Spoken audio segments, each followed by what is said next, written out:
সামনে থেকে সরান।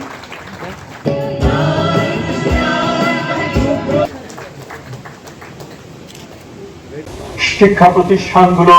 আমরা বিভিন্ন রকমের টালমাটাল সময়ের মধ্যে দিয়ে আমরা এখন যাচ্ছি, এবং এই সময়টা ঠিকই যে ছাত্রছাত্রীরা নানান রকমের একটা ট্রমার মধ্যে দিয়ে তারা গেছে, এবং তারা মনে করে এখনই আমাদেরকে পেতে হবে, এবং সেটা আমাদের ধৈর্যের সাথে সেগুলো মোকাবেলা করতে হবে, তাদের সাথে সমঝোতার মাধ্যমে সেটা করতে হবে, এবং তার জন্য আমরা যথেষ্ট চেষ্টা আমরা সেটা করছি। কিন্তু আমাদের বড় দুঃখ হয়, আমরা অবাক হই যখন ছাত্রদের এই দাবি দেওয়ার সাথে সম্পৃক্ত তাকে তাকে পুঁজি করে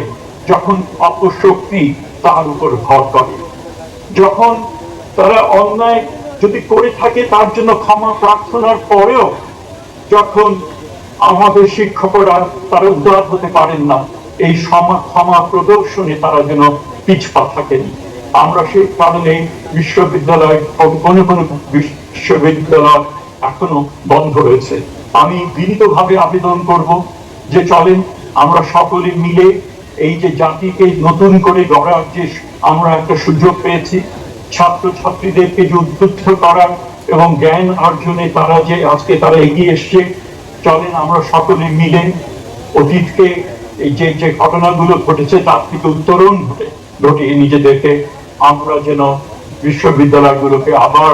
সঠিকভাবে চালু করতে পারি, জ্ঞান চর্চা যেন সেখানে ঘটতে পারে, পরীক্ষাগুলো যেন সেখানে নিয়মিত হতে পারে।